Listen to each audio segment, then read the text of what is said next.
All right, time for this day in history and a look back at April 24th, 1981. That's when International Business Machines introduced a basic input-output system that would underpin its first ever true personal computer, the IBM 5150.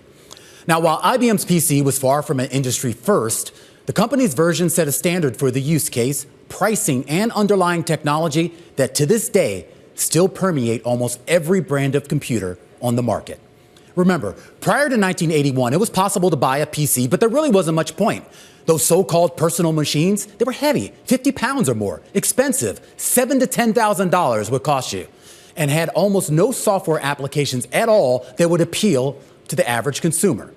But by April 1981, a secretive team of IBM engineers had sequestered themselves down in Boca Raton, Florida, more than 1,200 miles away from the ivory tower of IBM's headquarters in upstate New York. The goal was simple: speed development for a small computer that would sell for just $1,500, but still have the same power of some of those big mainframes.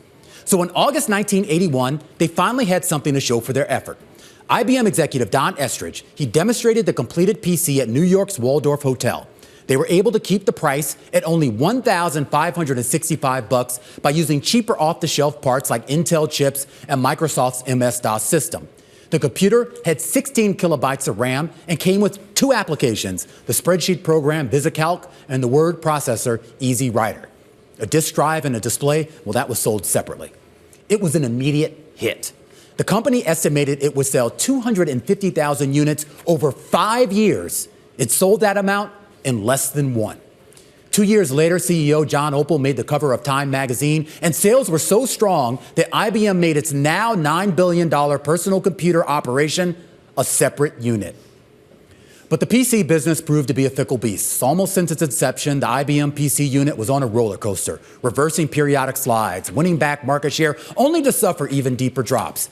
And by 2004, just a little more than 2 decades after the formal launch, IBM threw in the towel on personal computers, selling off the business for just $1.25 billion to an up-and-coming Chinese company called Lenovo. It was symbolic of the shift already underway of technology manufacturing moving to Asia. And while it ended one era for the century-old IBM, it did usher in a new era, with IBM concentrating its growth strategy around software and consulting services, two businesses that combined now account for at least 70% of the company's revenue.